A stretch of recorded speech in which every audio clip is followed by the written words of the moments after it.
در خوجگی دهخانی به نام سید اکبر در جماعت دهاتی به نام عبدی عوض فینایی واسه خوجگی دارون با کشت پنبه‌دانه شروع نمودند. این خوجگی مساحت 8 هکتار زمین را استفاده نموده در مساحت 6 هکتار آن پنبه‌دانه کش می‌نمایند. خوجگی دارون با مصلحت متخصصان تخمی را انتخاب نمودند. انا همین طور دانه‌های اولین پنبه‌دانه پای هم در این زمین کاریده می‌شوند.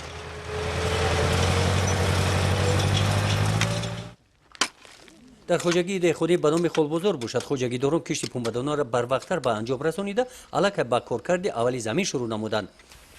11 هکتار زمین داریم، همش کورمه خیلی.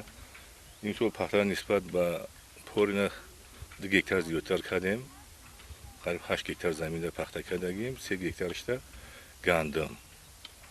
انا پورینه خیلی میشه خیلی 27-28 سانتی شید. این طور که همون تخمی ایرمای. انا خوب میبینیم چی میشه این کار کردی که ما این چوب شگرفتی هستیم، سفالک شکن کردیم. ما 16 مرد همین سال کوریدیم، خیلی بر وقت‌تر کوریدیم و من یک خنه کشید همیدم یک ممکن سرموزه دایو میورم او خیلی بد نزده ممکن 80-90 پویز هست همین خیلی یک گونهش میکنیم و اون تو هم قد طور میشه همش. این زمین بعد بارشات باران سفالک بسته است. اگر سری وقت سفالک برطرف کرده نشود این نهال‌های نفس‌افزوده پخته خشک شده نابود می‌گردند. در چنین حالت به خاطر ضرر نرسانیدن به نهال‌های پخته خوجگیداران از تکنیک استفاده نمیبرند. از میان خوجگی دهقانی به نام خلبزر با مهنت دستی با استفاده از کلان سفالک‌ها را پاره کرده زمین را ملایم میکنند. همین طور به سبزش میانبعده نهال‌های پنبه مساعدت مینمایند. از میان خوجگی دهقانی به نام خلبزر میگویند که در حالی که خوجگی حق مهنت آنها را سری وقت پرداخت مینماید کار در صحرا برای آنها دشواری ندارد.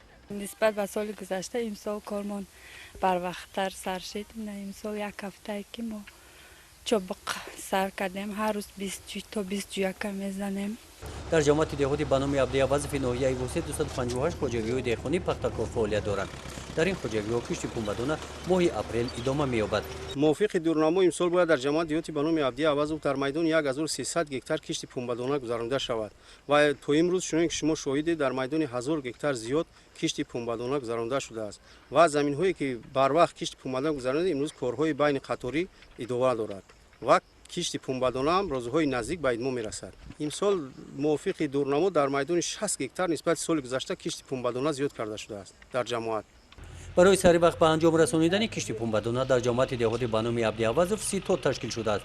در 30 تاد متخصصان ساحه کشاورزی شامل بوده در انتخاب تخمی و کشت پنبه‌دانه به خوجگیداران مصلحت‌های مفید می‌دهند.